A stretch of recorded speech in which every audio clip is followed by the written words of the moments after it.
It's working. Good evening, ladies and gentlemen. I'm very fortunate to come from a very far land called Kranj. In Slovenia, even if it's 20 kilometers, it's quite far. So, but I'm very happy to be the part of this equal part as the audience. I'm not considering myself as a speaker because I'm not special, maybe with some special needs, but I'm not special. Because everybody made by the nature is equal. So I'm very fortunate to be part of Equal You. Thanks to Natalia. I hope she spoke something good about me. And I could understand a bit, but I don't remember when was the last time somebody spoke so many good things at once about me. So thank you. Also, I am very much energized by knowing this fact. Sorry, by knowing this fact that, which is a very great fact that Madam First Lady of the United States of America belongs to this lovely town. It is an honor for the country. I am sure that many people think the way I do. So I'm very fortunate to be in this city. As I said, my name is Mehtab, as it's even written behind me. This very simple name, found very common in India, gave me a hard time. Why? This very name, when just imagine somebody is asking your name and you're frozen, you stuck at a point. So this Mehtab name was quite hard for me to speak because I stammer. Those of you who do not know what stammering is, it is some kind of speech impediment. I would like if somebody from the audience is a girl probably, is having a name from K, K. Is there some girl having a name from K in the audience? Okay, let's say Kershko, if not a girl. So if I had to say Kershko or Kaya, I would say, hi, Kaya. That was the problem. And if somebody is going to ask my name, it was a nightmare. I would sweat, I would freeze, I wouldn't meet the guests who were coming to my home. I would not even speak to the fellow students. And in my class, I was not the dumbest one, but certainly I was an average. And I knew answers to many questions my teachers would ask. But this speech impediment stopped me. I would raise my hand, and when it was a time to say the answer, I would freeze. And eventually, I didn't raise my hand. So that was the problem with me. So one day I just spoke to myself, look, man, you need to get yourself, together. It's not something which, I was having nightmares at the age of 6 or 7 or onwards, and then suddenly I realized, look, I'm not going to give up because I'm a man who has a great history. Our countries and religious history is quite a strong one. So I'm the generation coming from that powerful, boiling blood, and I should not give up just on this little stammering problem. So I got myself up. I went to England at the age of 17 all alone. We did not have, even still, we do not have any relatives or friends and family over there. So while coming out from the Heathrow airport, I didn't know that who is going to pick me up because my father fixed something. So then I stood up. I was under constant surveillance for a couple of months, couple of years. And I spoke to myself that I need to talk. There was so much. Just imagine the guy who is 17, he couldn't even speak his name. And there is so much of data, so many childhood memories. I was bullied. I was bullied by my friends, bullied by my neighbors, bullied by my own family, the direct first blood family, my school teachers. There was not only, because this is not considered as a speech impediment. This is something considered in India, sadly, that you do it on purpose. So they were like, oh my God, you're just trying to create some funny environment. But inside me, there was a boiling blood. Thank God I didn't have any Kalashnikov at that time. I would be a murderer by now. So yes, I went to England. I just took myself up, and then I said, okay, I'm going to do it. So because there were so many dreams I was holding in my head, I like to dream.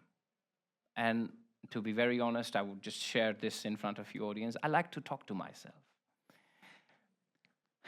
It could be considered as a psychological imbalance, but yes, I like to talk to myself, even though it looks weird. Just imagine one guy sitting and eating and talking to himself. You know, it's quite a weird thing to witness. But I do it, and I do it with a great pride, because that helps me to understand where I need to go. I don't want to die, but I have to. Sadly, I have to. Why?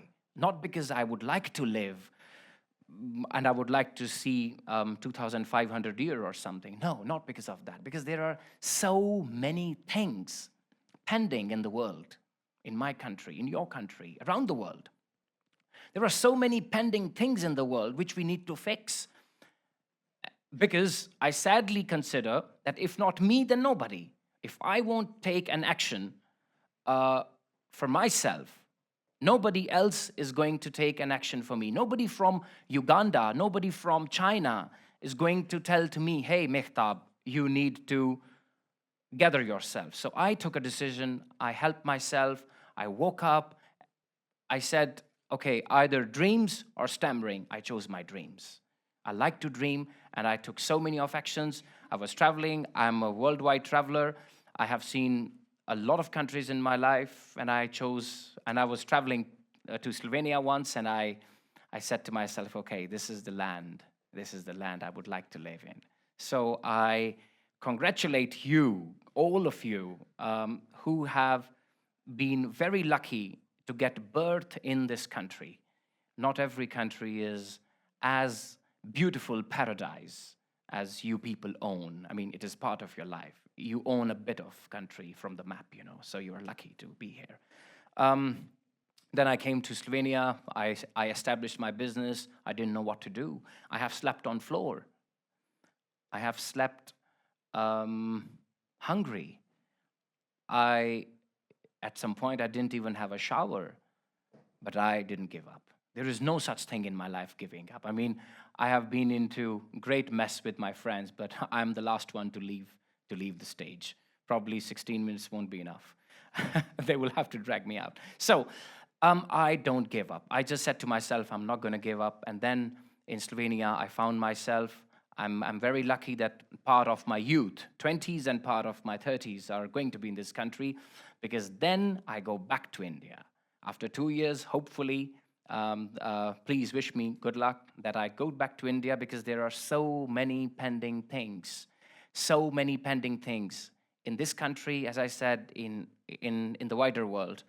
I would like to see those people who have been looking high towards me, who have been looking all the way. Their hopes are my hopes. I chose, what are my hopes? Their hopes are my hopes. So I'm fortunate enough to think that I'm going to fulfill their dreams, because I don't have a dream of my own. My personal self has actually vanished. I'm so glad that my personal self does not exist anymore. So I am going to serve the people of my land, and wherever I stand is my land, you know. This is my land, because the entire world is our world. And I always tell the people, consider this earth as a single unit. People who are fighting wars between the countries or doing a lot of things, they have failed to understand that earth is a single unit. A couple of years back, probably, there was a scuffle going on between Israel and Palestine, and Gaza is the main reason. I mentioned on my Facebook, I went early in the morning on my Facebook account, and I use Facebook for good things, actually, which is quite a rare thing these days. I went onto my Facebook, I wrote, oh my God, I just realized that Gaza and Israel are not very far from where I live. They're on the same planet. So we have to understand that this is one unit, one life, one self. We need to take action. If we do not have dreams, own somebody else's dream. There are hundreds of people starving, dying on so many fronts. We need to get up for those. By killing your dreams is not the case, but changing your dream, because we have everything. I have 2 limbs, 2 arms, actually 4 limbs, 2 arms, 2 legs. I can talk now, and I can even try to convince the people. I have money for myself, but there has to be a satisfaction for self, but not a satisfaction for the others. I'm not satisfied by my result, by my effort towards the people, but I'm satisfied by my effort towards myself. So now it's time to go on, because there are so many souls, not only bodies, so many souls looking high towards us, and we need to stand up for them. Probably I'm also addressing not only the group which has just come to this grad, the castle. I'm also addressing people worldwide on the internet, the wider world. So we need to understand that we have only one chance, to sort this thing. But I would like to mention that you have a very clean country. Those of you who do not realize that, just go for a trip for a week and come back. You get out of Bernik and you're like, wow, where am I? So you have a very clean country. I think this one thing should be learned by the world from you guys. How to maintain. But this thing should be maintained further. Our forefathers have done a great job for us. Now, it's our job, because we will be the forefathers of somebody else as well. So to preserve the country, also politically, many people say, oh, don't talk about government on TEDx, but government is part of the body, I am a legal person as well. I'm a person, but I'm subject to the law. I'm subject to your constitution. So we need to preserve it. I'm very thankful again to the government, Slovenia being one of the first countries in the world to consider, to accept water as a constitutional right. So bravo, it is a great thing. But much has to be done. And then we need to help ourselves by getting up. If we have any idea, if we have any dream, generally people say, okay, everyone is talking about dreaming, ideas. If we dream, then what? What next will happen? How to achieve them? Write them on a piece of paper. Take the consultation. When you consult someone, so you have to be firm with your dream. One thing is that you have to be firm with your dream. It should not, okay, the way could be flexible to achieve it, but having a dream is very important. And then ask people's advice. And that's the real test for the people, for your friends. So if somebody's just trying to say, oh, come on, you won't make a change, go away. Leave them. I have left many because I would like to go forward. Leave them, and from that point, you will come to know, oh, who is my like-minded person. So achieve them. Help. Ask their help. Get on to the point, because if we know what to do, we know how to do. If I know, okay, that girl over there, okay, I would like to talk to her, So I should know how to talk to her, Maybe I could have somebody's help, an experienced person, but he would say, okay, look, man, walk straight, don't do like this. Go gently, approach her, and talk to her, So this is the way. If you know what to do, you know how to do, but you always can take an advice. So, once you are there, then you have a filter of choosing whom you want to let close or not, or leave them. There are many people, because universe, seeking the seeker, the one who seeks what I seek is actually seeking me. It's the law of nature. What I want, that thing is also wanting me. So the one I seek is actually seeking me. So we have to understand this thing and get onto your boots, sleep only few hours a day. It's enough. I know I was sleeping a few hours a day, but now I love sleeping. Sleeping is my hobby, a very new hobby. And also mountaineering is my hobby. My friend is sitting over here. Mountaineering. Slovenia has given me what? A very nice life, very nice people, very nice food to eat, healthy food to eat, and one thing, mountaineering. Slovenia has given me mountaineering. We did 6 peaks in a project called Triglav, but we couldn't go to Triglav because of rain last weekend. But we got up, we went on to the foothill, and we took some videos, and we did it. So at the end, I would like to mention the national anthem of your country. It's the only anthem I have read which says good about everyone. God Save the Queen. Indian anthem says about themselves. But Slovene anthem is the only anthem I have read which says also good about the neighbors, good to all the nations. So let's get up and hopefully we change the world to a better place, and let's make life taste better. Thank you so much.